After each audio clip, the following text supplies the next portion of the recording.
because this wasn't enough for us to just do ourselves or our friends or even the members of our organizations, but to really take it to larger audiences in the work setting and then internationally.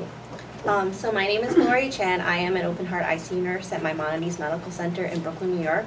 Just very quickly, Raisa is an ER trauma nurse at St. Joseph's Medical Center. I'm a nurse manager here. So The nurse manager is here. DJ is a pediatric ICU nurse at Hackensack University Medical Center, and Tim is an oncology nurse at Memorial Sloan Kettering. So we work in very different areas, different regions. Both of them live in Jersey. I live in Brooklyn. I mean, it's about an hour away from here, but still somewhat of a different distance. Tim works around here and he lives around here. So we've gotten a lot of support from the different administrators within our hospitals. The chief nursing officer are very important to our hospital. So we've kind of reached out to them. It's kind of a reciprocal mentorship, except they get something out of it when we do these kinds of projects and we actually tell them. So one of the important things is that we had to inform them, we're doing this presentation, we're doing this conference. How would you like to support it? Because we actually represent your hospital. Out of the thousands of people that work there, or the hundreds of people to thousands of people that work there, we're the only ones doing this. How would you like to support us? Because your name is going to be part of this. So because of that, we've actually gotten respective support from them, whether it's time off to go to conferences and to present. My chief nursing officer actually sponsored a regional reception dinner in Hong Kong. A lot of them have gotten actual money to help for travel costs because traveling to Hong Kong is not cheap. So it's nice that they've been able to do that. So obviously you know that we're nurses, and it's great for social media and everything. The thing is, you can't forget the human touch, which is what nursing is mostly about. So my role, or what I thought was really important, is you have to engage someone. Just because you have it out there doesn't mean they're going to want to look at it. And why would they want to look at this when they have no idea what's going on?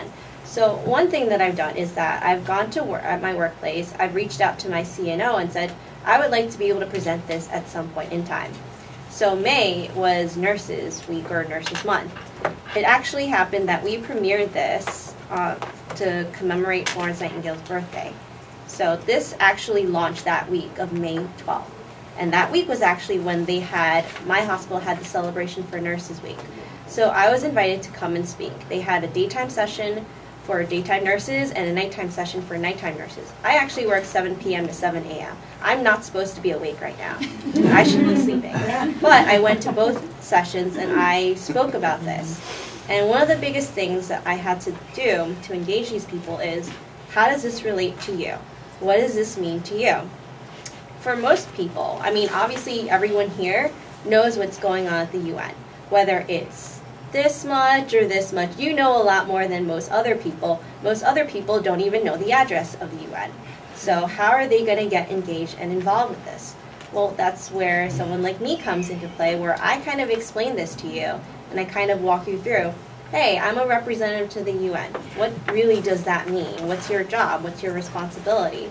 Well, one of them is I'm supposed to explain kind of this stuff to you. I'm supposed to help disseminate the information that I learned from the UN, and I'm supposed to kind of translate it for you so that you eventually feel empowered to do something about it. So that's what usually happened at these sessions. In May, I got to present for daytime and nighttime and introduce what the Nightingale Initiative was about, our mission, our values, our goals, and eventually about how this came to be and what people can do about it. So it was kind of a step-by-step process. We presented in Hong Kong in July, and then afterward I came back and I wanted to be able to tell everybody what exactly happened when we went to Hong Kong. So I reached out to my CNO. I pretty much emailed him and said, well, I just came back, what do I do? So within a week, he got it set up that I could have my own conference space, I could have an hour dedicated to myself that I can actually just talk about this. And once again, the most important thing when you're actually just talking to people is that how is this supposed to relate to you? So one of my points at that conference, which actually was earlier this month, was that if you look at the four of us, combined work experience is about 11 years. Most nurses work 30 years. They stay in this job. They don't really just quit. So the fact that the four of us combined have a little over 11, 12 years, I would say, that we're able to get involved was meaningful because we don't have a lot of experience. We are not even old enough for a lot of the stuff that they've done. But if we can do it, you can do it. So that actually resonated pretty well with them. Another thing was that just because we know what the MDGs are, the Millennium Development Goals, doesn't mean everybody understands it. And one of the things that I talked about was, think of what's been happening in the news lately. Let's say beyond just this past year, up to the past 5 years, what is the big trends in the news? And people can kind of remember it. People can kind of remember more, well, women's rights are more important. More about equality, there's more about water, like maybe about environmental sustainability.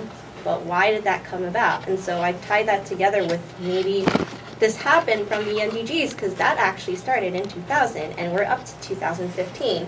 So this is like a little bit of a transition. You have to make something meaningful for them and make it a little bit more palatable. And it's not to demean them or put down them, but most people, these are working individuals. And frankly, I'm sure whoever your target audience is, they're probably working individuals too. They could probably care a little less about this versus putting food on their table, making ends meet, paying the bills. This is kind of negligible.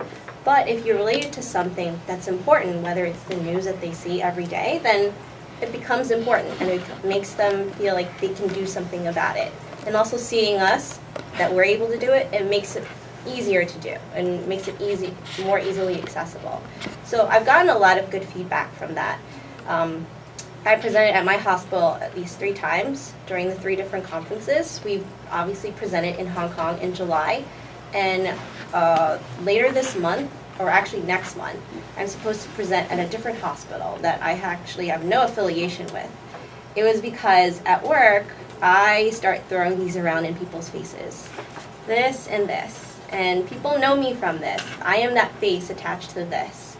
So one of the surgeons that I work with was very interested in this because he's the chief medical officer of his hospital. So he was thinking maybe this is something that my own hospital would like to bring over to them. So I met with their chief nursing officer, and she was very interested in somehow bringing this to her hospital. So at some point next month, I'm supposed to speak at their nursing grand rounds, which is like you're going to be able to get a bigger audience versus just, I don't know, here's a postcard or go on this website, because once you make it meaningful to them, they'll be willing to do this more often.